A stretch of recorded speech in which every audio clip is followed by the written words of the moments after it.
Yes, we are live.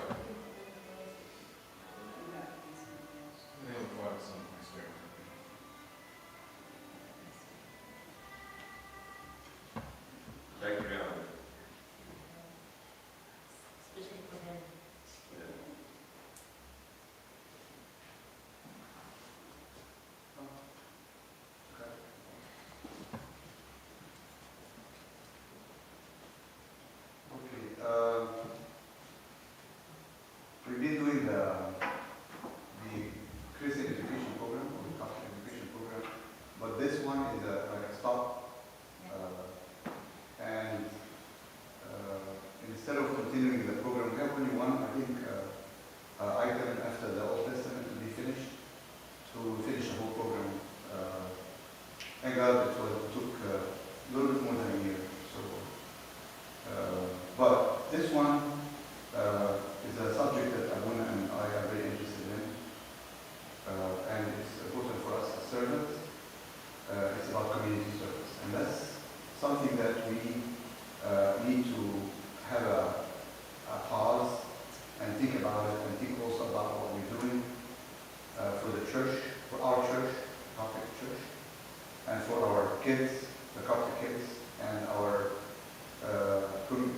own community, which is the Coptic community, and then start to go out and think about other people. Huh? Oh, no, it's not on. Sorry. Yeah, thank you.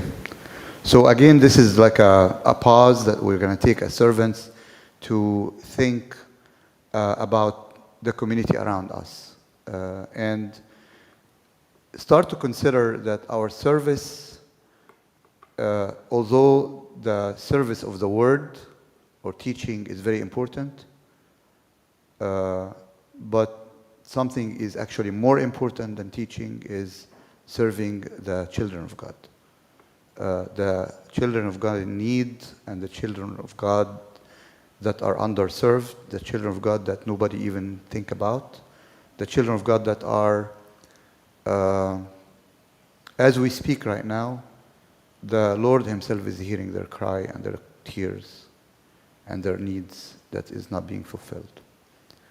And we think about ourselves that we have so much resources, and God blessed us with so much and so many resources that is overwhelming our life every day, including food and shelter and cars and expenses and luxury. And those people are devoid of the bare necessity of their life. Those people did not live in the time of Christ. They lived in the time of Christ, and they live now in different forms and different shapes. So community service, I called it an institution in action for Christ. We need to have always our institution, this Coptic Church of Monclova, to be an institution in action for Christ. This is not foreign for us, by the way. I'm going to put it in the slideshow so it will be bigger. Is it good? Okay. We have to choose if we are going to be a teaching institution, that we teach Sunday school, we teach the Bible, we teach the programs, we teach all kind of teaching we do. Then when our kids come here and we provide them with education, or we want to be a serving institution, or we want to be both. That's your decision. We've done this before, and this is the time that I noticed that our kids are so engaged in the service. I've never seen the eyes of our youth as happy and as excited as much as I see them in those occasions. This is a service that they provided some time ago to the little children when their parents are in Bible study in the church in downtown. And what they did is that they went in that day, it's once a week, it was like Tuesday, I think. And they went about 5 p.m. And then the kids, the children went to a certain section of the church. And then our youth started to take care of them. And then we had a program. Like we start playing with them with crafts, and we start to give them lessons. We split them into small groups, depending on their age, on the spot. So our youth took care of those groups, and then they had it prepared. And then after that, they give them food. Most of that food they were cooking themselves. And then in many occasions, they took them out with their cars, with our cars, and took them to restaurants and give them a meal that they've never had before. I remember we took a group of kids to one of the restaurants, and it was a room outside, a room in the side, and then the kids said that we've never been in a restaurant in our life. Never. This is the first time in their life. Maybe it was probably the last time, because you could not have, it was Olive Garden.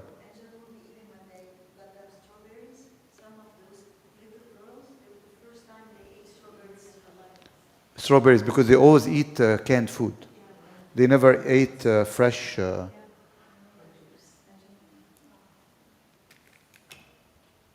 going to give you a beher. If you... Yeah, pass it on. Whoever wants to talk. Interrupt me anytime. This is going to be like casual. Like, you can interrupt me anytime. And I'll look on مين كانوا, I will tell you who. This is Julie. And there is Mina Yusuf. And there is Jessica. And there is Lola. Angie. She's looking away. And then I think the one behind was Yusuf. Yeah, Yusuf Gabriel. And then we have Angie Banoob and Megan and Lola and Angie. The same program. This is just picture. This is also another event that they participated is the dinner. And they used to go to that kitchen and prepare for the dinner. Angie Kamel, Mina Mosh Al-Assal, and his wife, Lola. مين تاني هنا؟ Christine, yeah, Christine Kamel. The same event, and that's when they were preparing the food. This is Madonna, Christine, Angie, Mina. Okay. So essentially, serving the community is something that the church does out of the depths of their heart, the church people, I mean. It is a product of leading by example. So what do I mean by leading by example? It is when people come to the church, we hear about teaching and education and do this and do this and do this. But a stronger teaching than like what I'm doing right now, it's much stronger than what I'm doing right now, is when I see somebody inviting me to an event to help the people around in the community. I see that this person is leading me by example without teaching me and without preaching me. His life or her life is a preaching by itself, without talking. It's a silent preaching. What does it mean working with the human nature? I tell you background of Jesus Christ himself. When Jesus decided to associate with certain people to follow him, he surprised everybody. The most educated people were around him. The most renowned people were around him. He could choose from anyone. The most famous, it could have been good for the mission, to associate himself with someone who's famous, rich, someone. At least people will know, oh, he's associated with this person, he must be good. That's the idea. But essentially, he associated himself with the most surprising people. The people who didn't have money, the people who struggled with life, they had their own financial problems. They had their own social problems. Their status in their community was not that great. Most of them. Even Matthew, who was very, very educated, very intelligent, we've been told that he was like a photographic memory. He recorded everything in his mind, but he was a tax collector. So he was disparaged by his community. He associated himself with people that when he introduced them to some members in the community, they looked like, are those your followers? Really? What's wrong with that? You know? Something is wrong here. Not only that, and I'm talking about the working with the human nature. The disciples and the apostles, when they started the service, they did exactly the same thing. They associated themselves with the poor, with the neglected, with the unnecessary people, the people in the community that nobody even cared about them. And that's exactly the same thing that overwhelmed the world with Christianity. Christianity was Christ. And whatever Christ did, Christianity did, is showed the whole world that they cared for something nobody cared about. They cared for the poor, they cared for the needy, they cared, and they respected the poor, and they respected the needy, and they treated them the same as they treated anybody else. They did not ignore the rich, they did not ignore the people with status.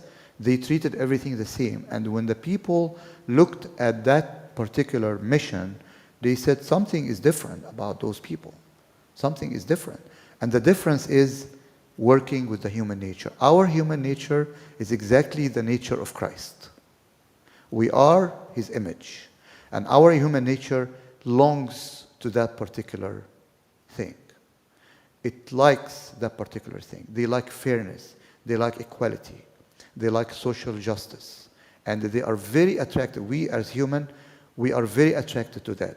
I see in the community service, the people who serve the community, I see doctors, and I see engineers, I see pharmacists, but I see people who don't have jobs. And I see people who have criminal record. And I see people who are sometimes do evil things. But once you give them a chance to serve the community, they love it and they like it. All kind of people. The people who are homosexual, the people who are that sometimes we like people who are poor, people who are not wearing good clothes, people who smell bad. All those people, all kind of people, when you give them a chance to serve the community, they are like, yes, I will do it. Non-religious people.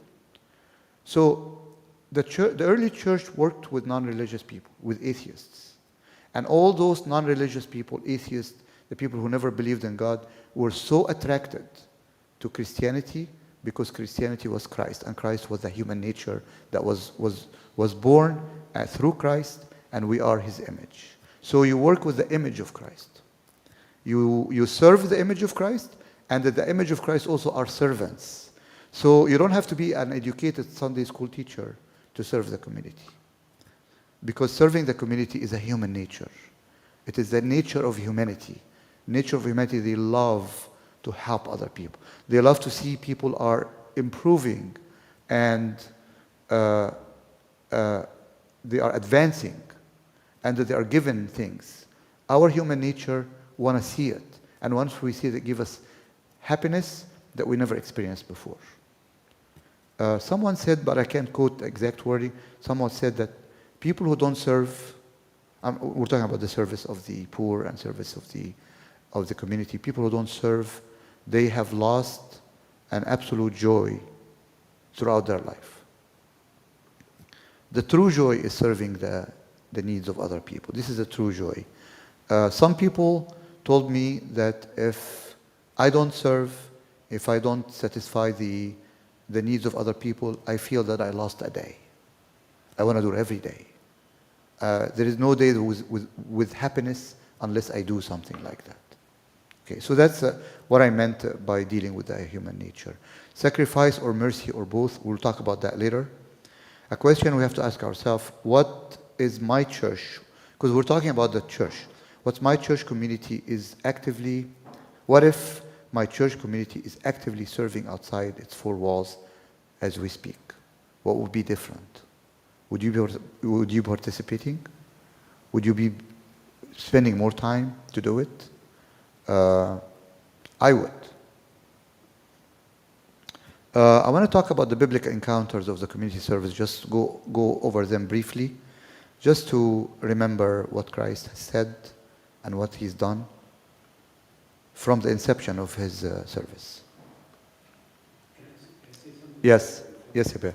Yeah, please interrupt because No, this it's is just casual. a quick comment because this is a birthday card that Wagi, my brother, got because his birthday is coming up from old friends that he used to go to church with my parents when my parents were alive. I'm not going to read the whole thing, although it's short. I'm just going to read this paragraph. They're talking to Wagi, dear Wagi, and then the paragraph further down says, "We are getting older, quote unquote, but still enjoy helping others because we love Jesus," between parentheses, and that's what Jesus did. So Exactly. basically, and I didn't look him up because I haven't seen him in a while. He's 81 and his wife is 79. Yeah. So they're still serving. So I thought that is good. Yeah. Yeah, and it's a service that you don't have to be young, you don't have to be old, you don't have to be educated, you don't have to be genius, you don't have to prepare. Give yourself to people. This is something that catch my attention all the time, and we have to read between the lines. And those days when numbers of the disciples was multiplied, there arose a murmuring of the Grecians against the Hebrews, because their widows, the Grecians' widows, were neglected in the daily ministration. Do you remember what happened at that time? The apostles decided, because they could not do what they started to do. What they started to do is to serve, not only preach, to serve, personally serve the widows and the orphans, personally, to serve them. That's number one. This is number one I read between the lines. The second is, the service was so important for them to the extent that they did not want to say, we have no time to serve. We have to focus on the message of Christ. We have to focus on telling people what Christ has done. We have to focus on what Christ told us to tell people. We cannot do this. They didn't do that. They said, no, that has to be done. We're going to assign deacons. And those deacons' responsibility were to serve the widows, and of course widows and orphans, because the widows, their kids are orphans. So this is something that catch my attention, and I had to read between the lines. And what I concluded, or what we all concluded, is that service was extremely important for the early church and the apostles and the disciples. And then another scene that also you need to read between the lines, and you catch your sympathy and your heart, the story of the Tabitha that died. But Tabitha was not just a regular person. She was someone who was helping the poor. Then Peter arose and went with them. When he was come, because of the language of the old language, they brought him into the upper chamber, and all the widows stood by him weeping and chewing the coats and the garments which Dorcas made while she was with them. But Peter put them all forth and kneeled down and prayed, and turning him to the body said, Tabitha, arise. And she opened her eyes, and when she saw Peter, she sat up, and he gave her his hand and lifted her up. And when he had called the saints and the widows, presented her alive. Uh, there's a funny story. He said that when the Basha, the Basha, remember the Basha in Egypt? When the Basha, when his dog dies, the whole town will come to console him. The whole town, everybody. Sorry, Abasha, we're sorry about your dog, stuff like that. But when he dies, nobody comes. But when she died, see who are the people who are celebrating her death? The widows and the orphans.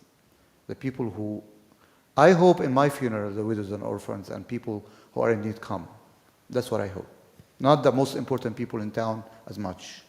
Not the people that are wearing suits and as much. I hope, if I do enough for those people. I remember people that I know personally, very close to me, in their funeral, we saw numerous multitude of people that we've never seen before. And they introduced themselves that this man did this for us before he died. This man, many, many people. So this is something that we have like a chip on our shoulder if we die. Okay. A commandment from God, pure and undefiled religion before God and the Father is this, to visit orphans and widows in their trouble and to keep oneself unspotted from the world. Widows and orphans in those times are different than the widows and orphans now in the United States. We're talking about the United States right now. Widows and orphans then, the widow did not have a job. Women could not provide. And not only that, women did not have any protection. So people can push her around and push her kids around with nobody defending them. They can slap them, they can beat them, they can disparage them, and no defendant is going to be there. It was a very, very rough life at that time. That's why it was a focus for the apostles and the disciples. Those people have to be taken care of. Enough is enough. The time has come that we will serve them. It never happened before. That was not a mission for anything. It was not a mission for the temple. It was not a mission for the Jews. It was not a mission for the Pharisees. It was not a mission for the scribes. They kept talking about the scroll from this, and scroll from this, and scroll from that. But they never served the orphans and the widows and the needy. They never did. They thought that this is what they should do to serve God. Far from it. Far from it. It's not enough to teach. It's not enough only to teach. Teaching is important. Teaching is very important, but it's not enough. And we'll see that again. David, in his prayers, described God as the father of the fatherless. A defender of widows is God in his holy habitation. Like his greatness, but he is defender of the lowest and the lowest. And Saint Mary, in her prayer, when she rejoiced, she said that he will bring people from down up, and from the people who are up are going to go down. Widows and orphans are in the United States now, in comparison, we don't have really a lot of widows and orphans that we know, but there is a lot of them. I tell you how. More than 50% are divorced. The man leaves the woman and goes away. And the woman with the kids are left alone, struggling in life. Those are considered orphans because the father is not existing. So we have almost 50% of the population that could lie in this category. When the parents are on drugs, when the parents are in jail, when the parents are going to jail every five days or 5 weeks, the kids are alone. They have no hope. Those are the orphans. Although they still have fathers and mothers, but those are the definition of orphans in our community now. And in the prophet Isaiah, learn to do good, seek justice. So those are the commandments. Learn to do good, it's important. Seek justice, rebuke the oppressor, defend the fatherless, plead for the widow. It's like silliness to defend the fathers at that time. It's like awkward. You know, those are defenseless people. People never defended the fatherless. On the contrary, they beat them up. They abused them. They disparaged them. They ridiculed them. You know? That's what the norm at that time. And sometimes we do that. And Jesus himself touched on that a lot. He talked about mercy, and he said, for example, one of the examples, if you lend money to any of my people, if you lend money to any of my people, like my community, who are poor among you, you shall not be like a money lender to him with interest. You shall not charge them interest. If you ever take your neighbor's garment as a pledge so they can bring the money back, you shall return it before the sun goes down, because that's the only garment. Why he's borrowing money from you? He doesn't even have clothes. That's the only clothes. If he has any extra clothes, he would have never been borrowing money from you. What will he sleep in? And it will be that when he cries to me, I will hear, for I am gracious. So there is in the background, those people, when they are not being supported by the community, they cry. And they cry to God, and God hears the crying. And he said, God will say, I have given those people so much.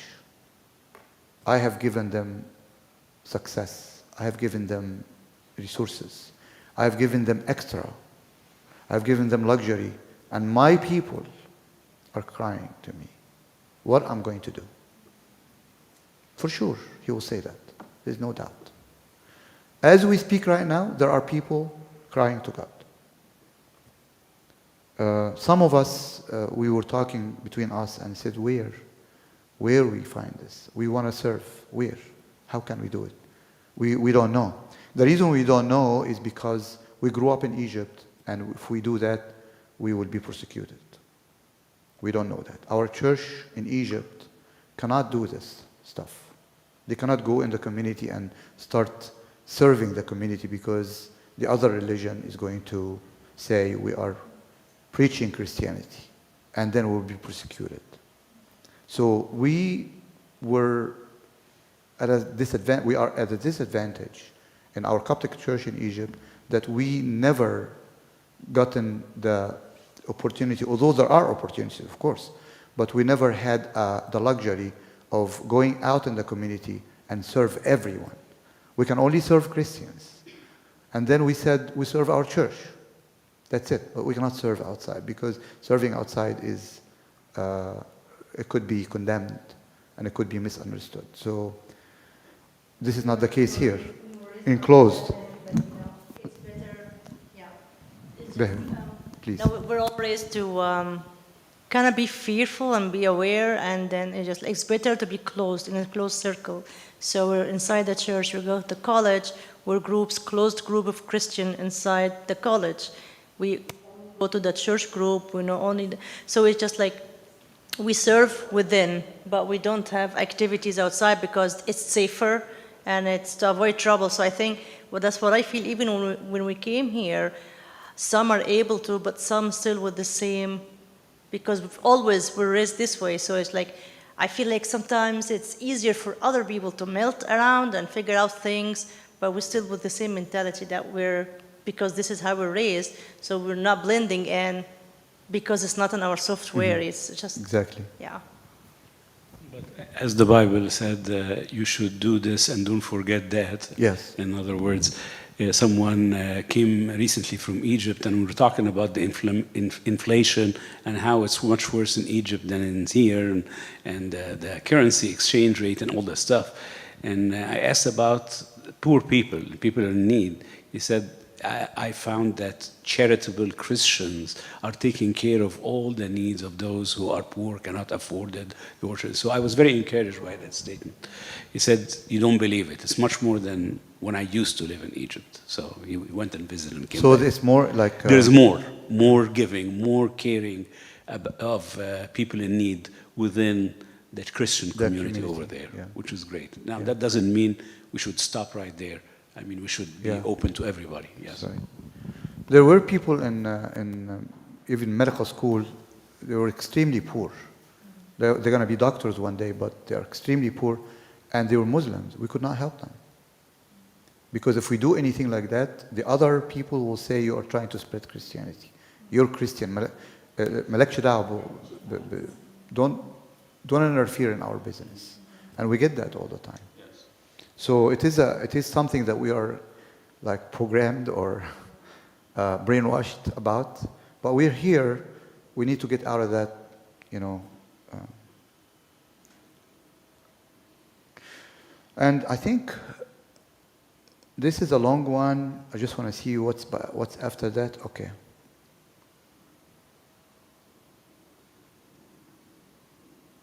This is the one that scares me the most. And we know it very well, all of us. Yeah. We know it very well. But what, do you want me to read it for you, or you're good with it?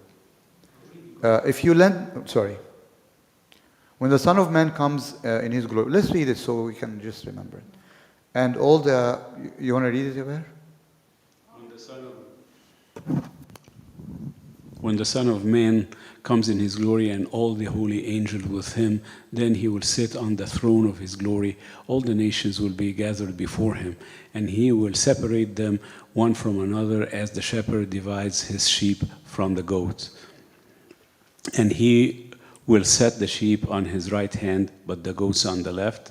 Then the king will say to those on his right hand, "Come, you blessed of my Father, inherit the kingdom prepared for you from the foundation of the world. For I was hungry, and you gave me food. I was thirsty, and you gave me drink. I was a stranger, and you took me in. I was naked, and you clothed me. I was sick, and you visited me. I was in prison, and you came to me." Then the righteous will answer him, saying, "Lord, when did we see you hungry and feed you, or thirsty and give you drink? When did you see you, when you see you a stranger and take you in, or naked and clothe you? Or when did we see you sick or in prison and come to you?" And the king will answer and say to them, "Assuredly I say to you, inasmuch as you did it to one of the least of these my brethren, you did it to me." Shireen, you want to continue? Then he will also say to those on the left hand, "Depart from me, you cursed, into the everlasting fire prepared for the evil and his angel, for the devil and his angel. For I was hungry, and you gave me no food. I was thirsty, and you gave me no drink. I was a stranger, and you did not take me in. Naked, and you did not clothe me. Sick, and in prison, and you did not visit me." I think that's good enough. The rest you know. But I have a question, and we can talk about. Is there anything else that God said that you're not going to enter the kingdom of heaven if you don't do? I don't know. Maybe I'm not that educated. I mean, is there any other time that there was a line drawn in the sand like this? Like that obvious. I mean, there are things that in the Bible that if you are if you do bad things, you're not going to be entering the kingdom of heaven. Of course, the evil people are not going to enter.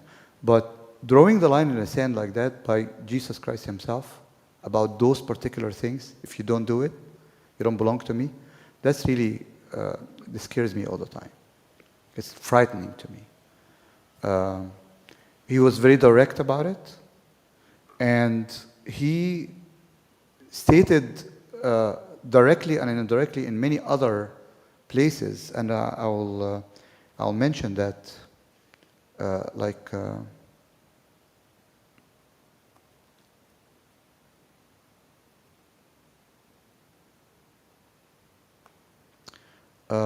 a certain occasion, Jesus said that I did not come for sacrifice, I came for mercy.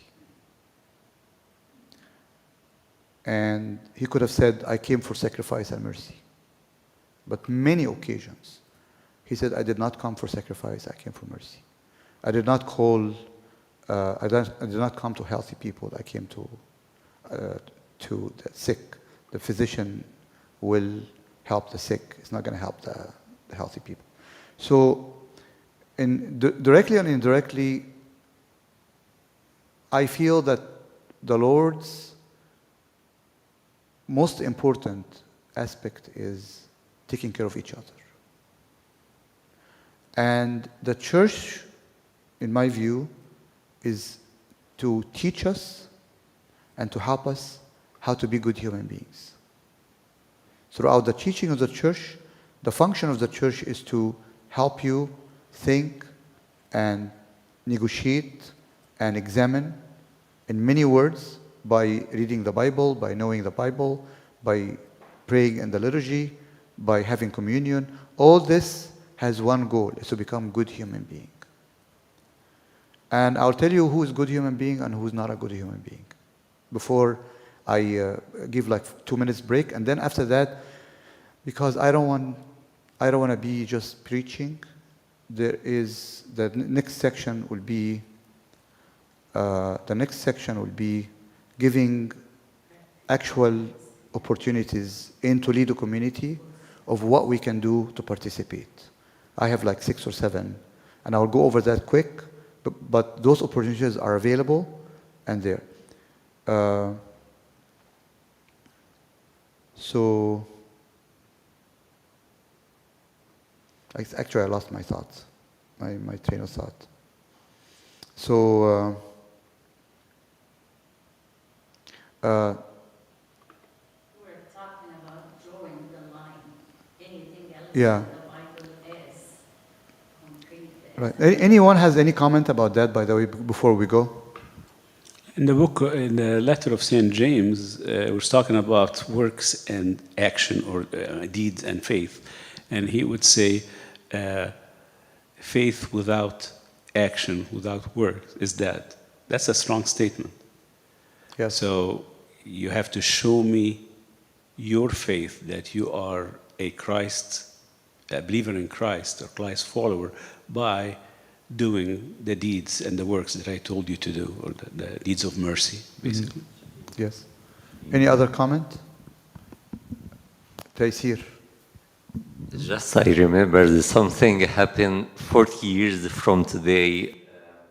Can عشية the vesper of St. Paul, and we were in the church praying, and there was his name is Gabriel.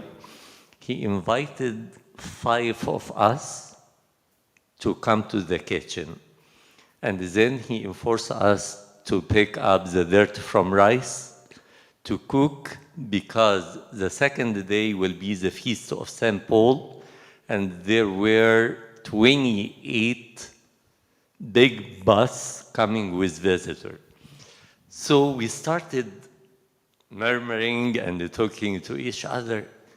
Who is the crazy guy inviting us from prayer in the vesper in the church and letting us نقي الرز? So we were so frustrated, and then he felt it and he said, God love mercy, not sacrifice. So those people coming tomorrow, we have to take care of their needs, and one of their needs to have a hospitality in the monastery. So you guys have to learn how to serve, not only praying, but you apply the prayer by helping people in need. So I remember that very clearly.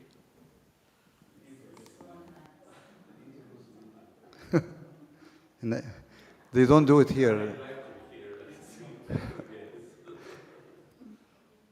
Reda.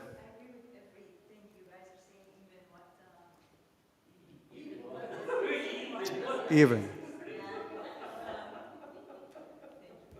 But I always puzzled with Luke 10, with Martha and Mary. because Martha was working, and I'm assuming she was serving.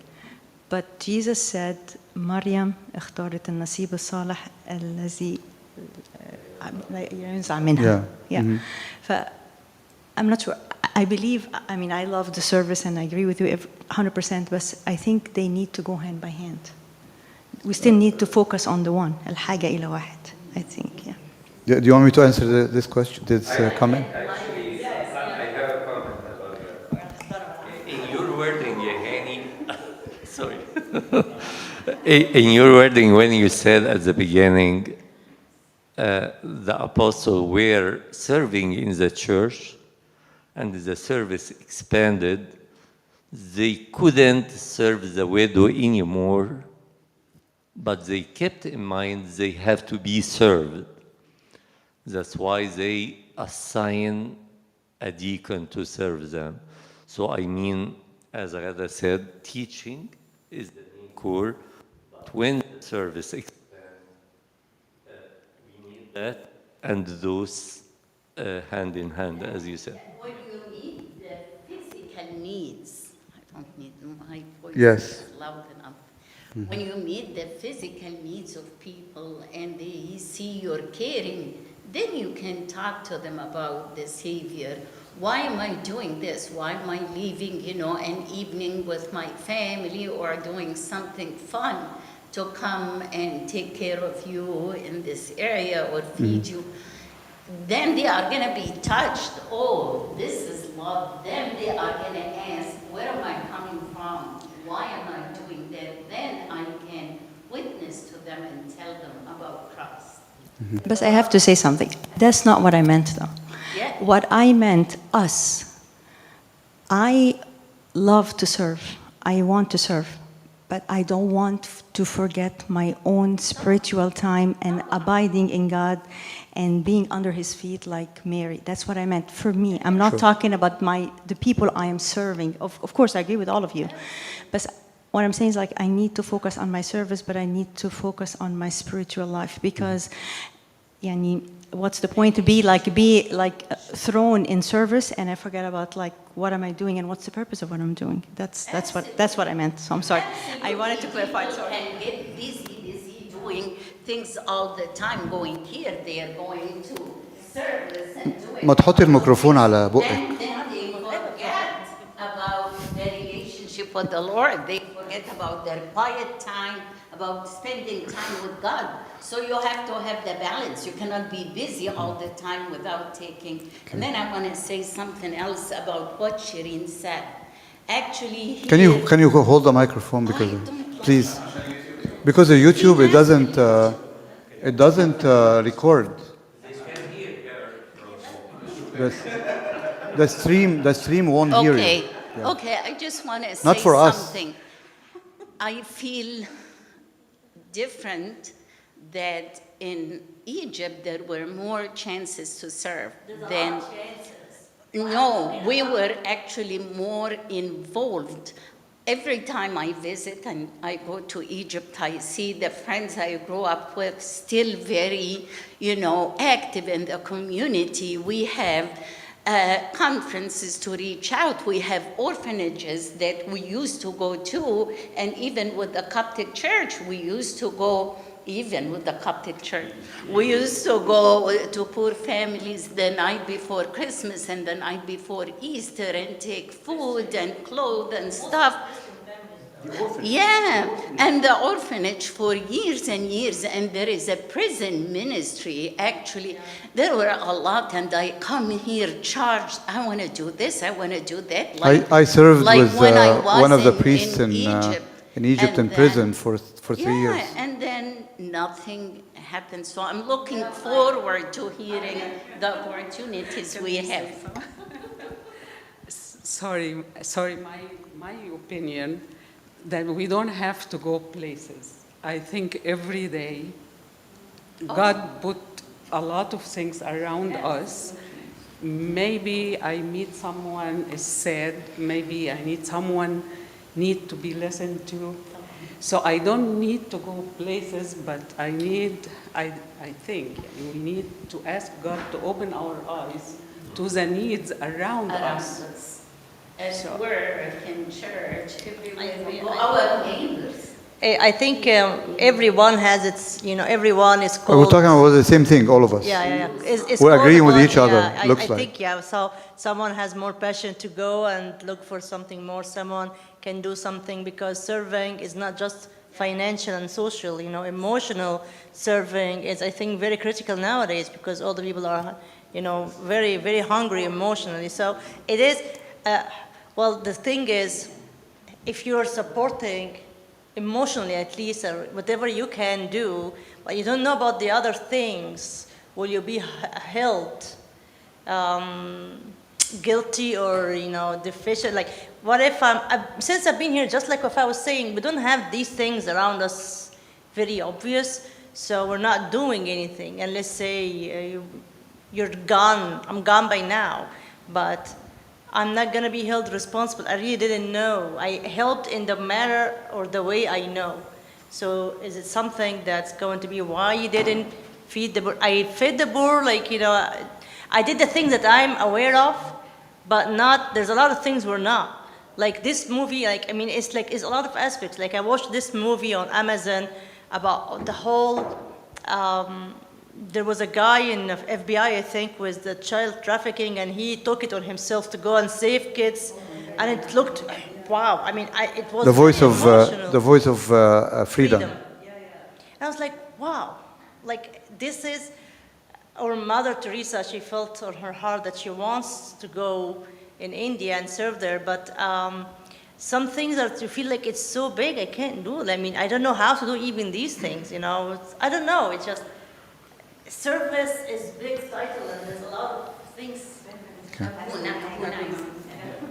تفضل يا بونا. أنا لسه تفضل يا بونا.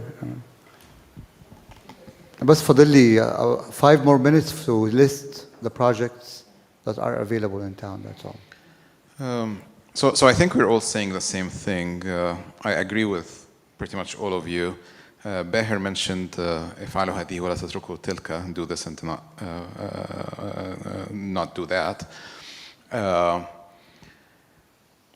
agree with Gheda that sometimes we get too consumed with a service, whether it's outside or even inside, to a point where we forget our own salvation. Sometimes, and I just had this conversation with one of the deacons, even in the liturgy, especially in the liturgies where Abuna does not have another Abuna with him. Sometimes the whole liturgy goes by and I don't have a time to pray. Like imagine me staying here for 3 hours and going home without saying a personal prayer, because there's something I'm saying all the time. When the deacons are chanting something, I'm doing silent prayers. Yes, I'm doing a lot of prayers that I'm reading, but I need my personal prayers as well. So we were talking with the deacons at some time, especially after the offering of the lamb, when I go inside, and that's when I have to remember anybody who told me ارفع الذبيحة باسم كذا, ارفع الذبيحة باسم كذا, please do the offering for this or that. And I'm kneeling in there. I don't want to forget anybody, and I'm also praying my personal prayers. I don't want to feel rushed. This is one of the... One time I remember one of the deacons was asking me, Abuna, we were running late. Why did you jump into J9? Have mercy, Arhamna Ya Allah. I needed to pray. Like after I hand it over to the deacons and I'm in there, this is maybe might be my only chance for 2 minutes of personal prayers. So, and that makes a very big difference for me walking out of the liturgy, having been able to personally talk to God versus just putting on a show. So I agree with Ghada 100% in terms of we should not get consumed in serving or performing, if I can say, and forget about our personal connection with God. And this is a big difference between, as Hani started, us as Christians serving the outside community and other just good people who serve other people. I 100% agree with what Hani is saying, and that's how we are even advertising for our new building. It's a community service building. We want to connect with everybody. We want to have coffee shops for the neighbors. We want to be able to produce meals for the homeless. We want to, this is all what it's about. But as Ghada was saying, without forgetting our own salvation. We've been taking the theme of leading by example as our spiritual message for the past several months. So here St. Paul is sending a letter to Timothy. So basically letters are like the Bible, the studying part. And then telling him, yes, you studied now my letters, you studied the Bible. I need to go out and lead your people by example. As Henny was saying at the beginning, it's the leading by example. And this is what St. Paul was telling Timothy. Let no one despise your youth, but be an example to the believers. And this, and this, and this, and this, and this. So you have to go out and let the whole community see this. So that makes us circle back to what is the definition of service to start with. And of course, there are many ways to define it, but the way we've been defining it in our talks for the past year or so is connecting people with Christ. You connect people to Christ in many different ways, but a main way is to serve them, again, feed them, do all the nice things that Henny was saying, then they see Christ in you. But when you do that, they have to see Christ in you. They should not just see a good human being. You have to be delivering Christ. And so to deliver Christ, you cannot deliver Christ without being filled with Christ. So this circles back to what, again, Ghada was saying. And this is what we mentioned many times in our servants meeting. Again, we cannot really do it in our small church here, but in the bigger churches, if you don't attend the servants meeting, you don't even serve your Sunday school class, not to mention at large. And we always pray, or at least I try to personally pray that. We say, fill me with you so I can overflow on those around me. But if we're not getting filled ourselves, there's no way we're going to overflow. We can do good deeds, but we cannot overflow Christ, which is the main concept. But here. Abuna, he didn't say that. Sorry? Christ didn't say that. What do you mean? That you serve those people to bring them to God. He just wants us to serve. Yeah, so that serving is delivering God's love. What I mean is that it is going to be automatic that when we serve God and we serve the people will see God in us. That's automatic, but that shouldn't be my purpose. My purpose is to help the people that are helpless, the people who are crying. Yeah, I help them. This should be my purpose. Yeah, so I help them out of love. Yeah. So I'm overflowing love. What kind of love? It's God's love that's overflowing from me, right? But Jesus did not say that. Yeah, but if we don't have love, we can't do that. I know, but what I'm afraid of, what I'm trying to say, and I'm 100% agreeing with you, I'm not trying. What I'm afraid to say is that we keep saying we do this, and we don't end up doing that at all. No, we Like totally agree with that part. Like my question is, how much of my time, ask yourself, how much of my time I spend to serve the community versus how much time I spend to teach Sunday school? Simple question. And then if I find, I'm sorry, I'm going to be blunt on this. If I find myself serving 0% the community and 100% of Sunday school, don't tell me about Miriam, because this is not a Miriam situation.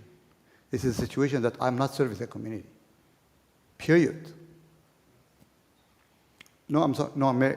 Mary and Martha. Mary and Martha. Yeah. It's not. You're absolutely right. We need to be filled, and Abuna, we need to be filled. But we want to make sure that we know that we are doing this and this, not just what Mary is doing, that we're doing here all the time, and then we forget about the. Just look at your time. I mean, just be honest with yourself, myself. How much I am dedicating my time to other people, and how much I'm dedicating my time to teaching Sunday school. And we're Sunday school servants. This is a simple question, and this is what I'm trying to say. We want to be, as a church and as a group of servants, we want to do both. we want to start to do both, because we're not. I'm sorry, we're not. I'm being honest. And then when Jesus Christ talked about the service of the poor, he never said that you bring him to Christ. You serve him. Bringing him to Christ is an automatic. It's something that's going to happen. It's for sure is going to happen. I'm sorry, I'm really emotional about that, because we always forget what we need to do. Me. I always forget what I need to do, and then what I really need to do, I find myself that I'm not doing.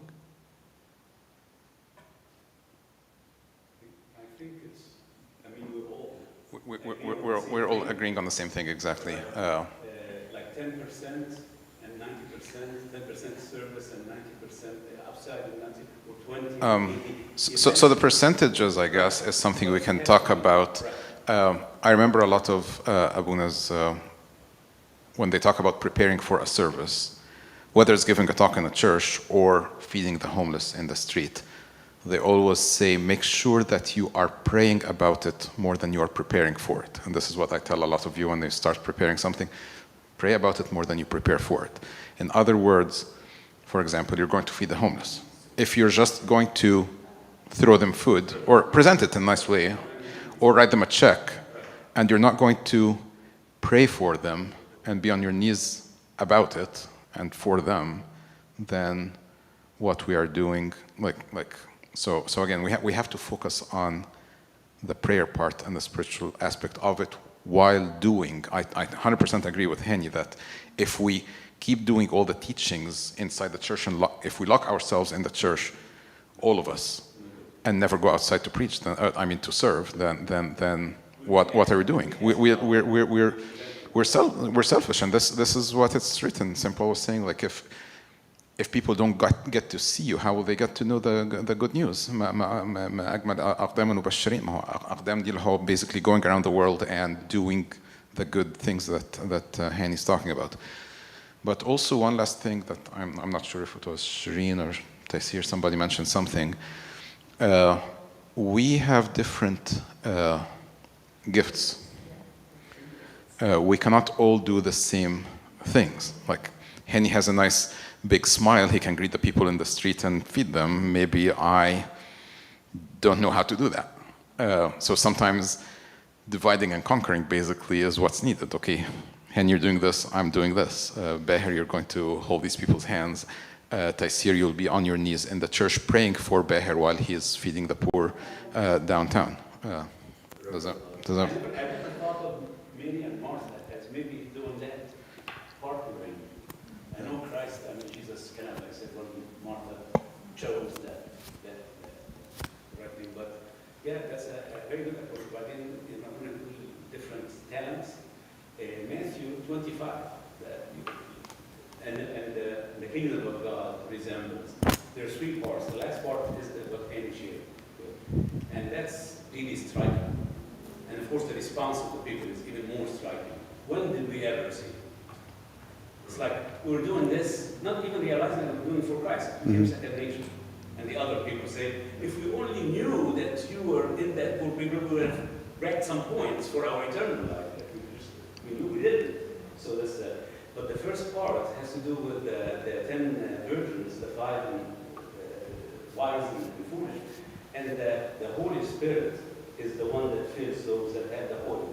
Oil is the virgin. So I have to start there. And then the talents. The second part is those that had what? 5 talents, 2 talents, and 1 talent. Those that went and worked with the talents as much as they can. The 5 gave 5, 2 the 1 decided I'm going to hide myself in the church. So I'm going to hide myself in the church. I'm not going to go out. I mean, this is my talent. Right. I'm going to keep it. Right. And that's no good. That was condemned. So I think the progression. So I think we're all talking about the same thing, but we're explaining it in different angles, all of us, and I agree with that and respect that. I want to just mention the opportunities, but in the meantime, even if you couldn't pray about it, just do it. Even if you couldn't pray about it, just do it. We gotta do it. We really gotta do it. It's something that we need to do. There are people crying, there are people in need, there are people, God is listening to them every day, and God will tell you, just do it. Just do it. I need you. I give you so much. and I give you a lot of abundance, just do something. So those are the opportunities I'm going to go through because of your time. I have to respect your time too. Number one, available already, something called kids sitting during Bible study. That what we did before, it is now, nobody's doing it, and it's available. You provide crafts and lessons, and cook food, and occasionally trips to places. That's what we did before. But I've been told that nobody's doing it, and it's available service. In the Mosaic, the church. And that's still the Bible study for the adults. Still Yeah, yeah, right. And also there is, they have also a school teaching the mothers how to raise their kids. All the mother come. Yeah, all the mother come, but the kids need someone to take care of them. So that's available. Both those are available. The next one, there is opportunity to educate. It's called after school program, and it's open for design. Like there is special kids that need certain teaching, 1 hour or so after school, to strengthen their education in math and in reading. And certain kids are going to be selected by the teachers and present them, and then we can pick, or our youth can do that. We can pick those kids. There are 3 schools in town that are for the community, for poor, and those schools are available to, they are ready to give us like 1 child or 2 children or 3 children that need to be educated for 1 hour teaching after school, twice a week or 3 times a week for certain subject like math or reading. Summer program is available also, a block of 1 week and once a week throughout the summer. And this program is all pure teaching. You're teaching them math, you're teaching them reading, you're teaching them certain things that that summer school program is going to tell you what you need to teach. So that's the second, this is third opportunity. Something called the charter schools. It's a public school managed by the church. This is formal. You have to be registered, but it's easy to register. You qualify with certain education.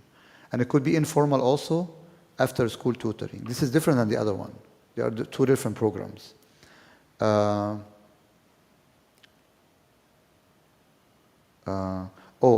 then in this program, you are able to pick certain children to sponsor them on a regular basis, to call them, to make sure that they are studying, to make sure that they did certain things that you ask them to do, so you follow them on a regular basis. There is a BBU university we're back to the Mosaic. It is 80% women and 20% men. It's 40 weeks per year. It's 2 to 2.5 hours. Need people in class to facilitate. Yeah, there is teachers and there is educators, but they need other people in class to facilitate, and it prefer to be 2 or 3 moms. Men is not going to be suitable for that because you're dealing with men and women. So women would be more suitable for that.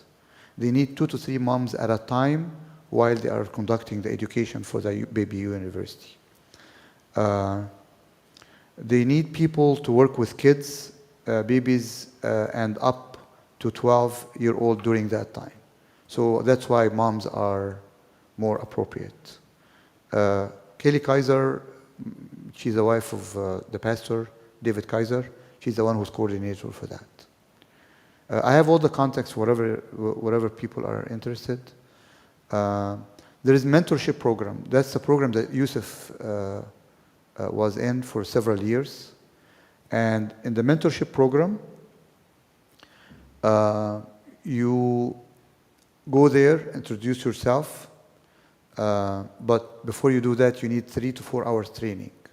They have to give you 3 to 4 hour training because there are some do's and some don'ts to avoid problems that you can encounter with those kids, like money, give them money, give them a ride, stuff like that, that they can take advantage of you. So they have to give you 3 to 4 hours teaching or tutoring before you become one of the mentors. And the mentors is you go and watch those kids, and then you pick 1 or 2, you become a mentor for them. And as a mentor, you meet them once a week, twice a week. You take them in certain sport activities. You take them hikes. This is completely open and available. It needs mature adults, maybe college students or graduate students. Those are the most suitable candidates to do it. It is taking underserved people to museums, to concerts, to sport games, share experiences like cooking and athletics and outdoors. There is a project that is already existing in town. It is already funded. There is a $10 million available, but it's not being used at all. And it's called WIC study, Women with Infants and Children. And this is, the government already has assigned to Toledo $10 million. It's not being used. The purpose of the participation is to drive moms and parents to the program. So you bring the moms and parents to the program so they can utilize that program. And the program will provide moms to be able to take care of their infants and children, not only by education, but also by giving them food, giving them resources, buying things for them so they can make sure that the needs of their children and infants are completely satisfied. So this program is already written, and the pathway is already written. All you have to do is just be part of it, and then they will tell you what you can do for the WIC funding. Those are the things available now. There's a lot of other things available, but at least this is some practical things that we can be involved in. Yep. Number 5 and number 6, are these like federal or state or locally funded?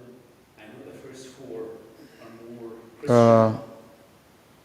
Yeah, those are not 5 and number 6. This one has a local funding. Okay. It's already ongoing. But there's not enough mentors. How much freedom is someone volunteering there allowed to share Christ with people? Yeah, yeah, because you're going to be the mentor of that person. Okay. Yeah, because some of the federally funded. I wish Yusuf was here to tell us what he did.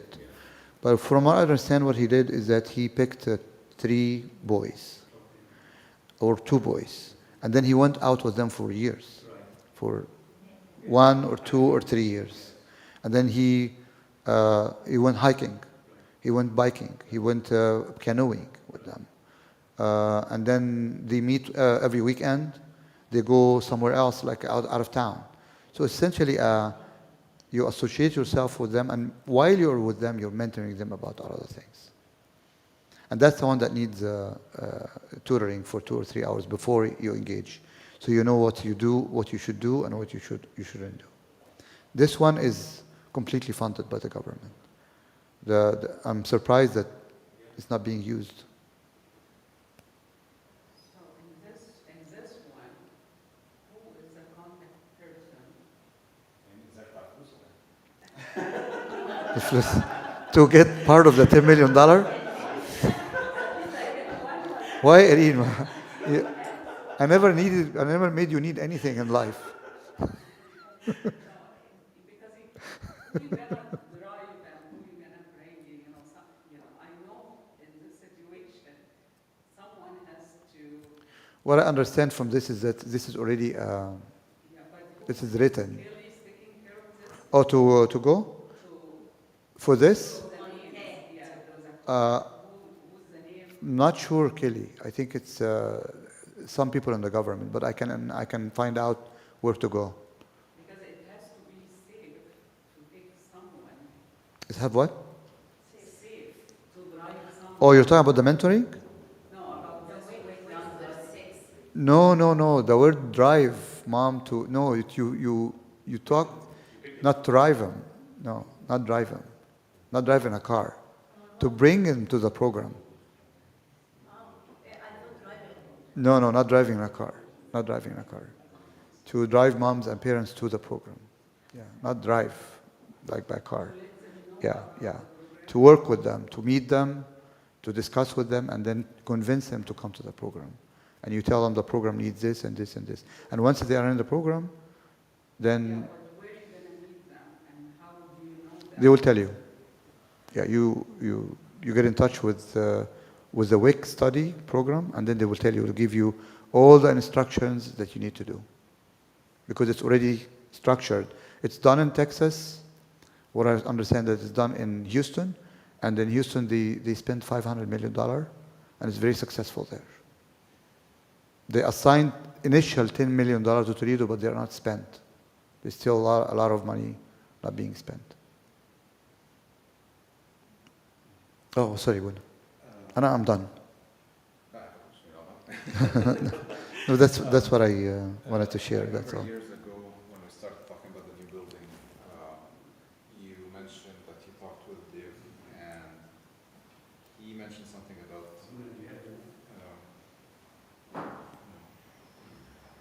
Oh, جنبك كمان. They mentioned in particular the area around the airport here as an underserved community that is still family friendly and safe, unlike some places in the eastern Toledo area. I remember that, but and eastern Toledo area, it's less safe for us to send like our families and our youth, but it's also heavily served by some churches.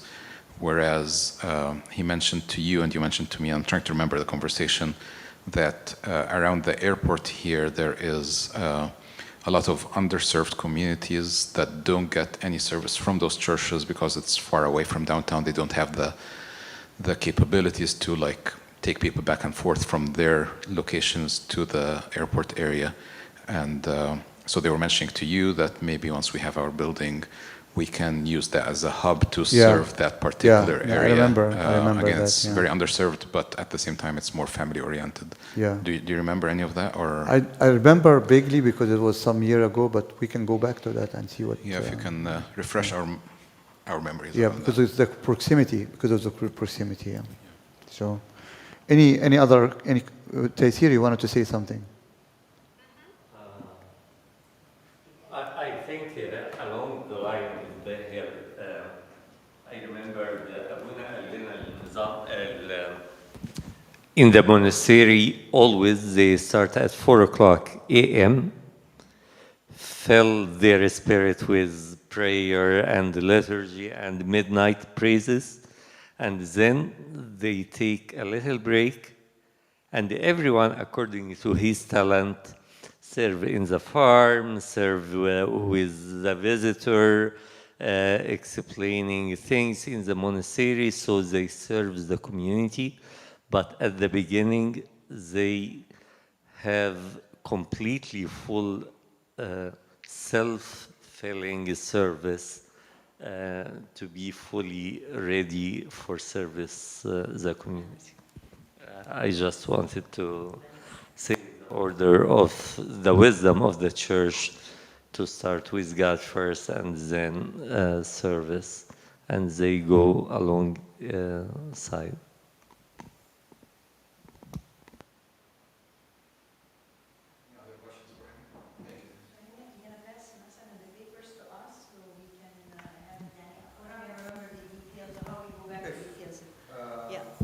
Like, if you are, I think what I'm, let me tell you, let me have you read my mind.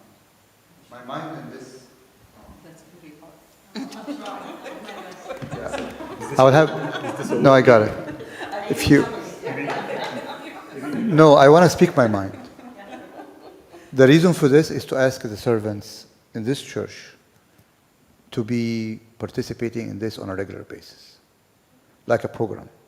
Like I'm asking Abuna, I'm asking myself, I'm asking all of us, that this could be something that we do on a regular basis, ongoing basis. We're not going to do it in one day. We're not going to start everything in one day, but at least we have a goal to start, all of us as servants, as a group of servants, and start slowly but surely and keep going more and more until we feel that we are doing God's work from that aspect. We continue with what we're doing as Sunday school servants. We cannot live without church, the education, the sermon, the الأسرار ومحبتنا لربنا ونبقى تحت رجلين ربنا دايما زي ميري. We cannot live without that. This is something that we cannot live without it. But in the meantime, my purpose is for us as a group of servants and as a group of church that we have a structure that always have many, many legs that are serving the community. And a structure means some people are responsible to do it. People are delegated to do it and people to organize it. And those people who organize it can help engage other people to come and serve whenever they want. And if they don't want, then other people, different people will do it. That's how, if you want to read my mind. This is what I want to learn. So what's the best way to structure this? Like, now as you're talking about structure, I'm thinking maybe you can, أنا just هو اسمه غير. Actually, Yusuf volunteered to do it, to start structuring and helping. So have like a couple of people, like مثلا يوسف وغيره. Yeah, something like that. Very familiar بكل options. دي وغيرها. We bring Yeah. in more and more. Mhm. And then people will go to them and ask them, okay, now I want to take my kids or my son's school kids or my family and help on this date. What do you think we should like? They identify what's the top priorities and the needs of the Sure. community, or like, We will start small. We need to come up with a structure. We can start small with one leg, start with one leg, and then we do good in that leg, and then we go to another leg. Let me give you, there is something called, if you go on Instagram and type Hope Multiplied. I think Abuna familiar with it. Hope Multiplied. This is a non-profit organization done by STSA in DC, and they have, I think, 12 legs of different, just to get an idea what they do. Not to do what they are doing. We cannot do what they are doing. They have 3 full-time people who's doing it. Full-time, paid full-time to do it. We don't have that resource. But at least get an idea of how. So we can start with one leg. We can start with the project of the kids, for example. And then once we feel comfortable, we can do another, we can add another project. Or we can do the kids, and then maybe we're doing dinner once a month. We can do twice a month. Stuff like that. Like something to add slowly. We should start small, and then as we go, we grow, and then we go bigger. I'm sure a lot of our youth are going to be engaged. But we need someone to be in charge, to guide us. So we have the same idea. If there is Abuna will be in charge. someone in his heart, Abuna would love to do it. we can help. Abuna in charge anyway. We're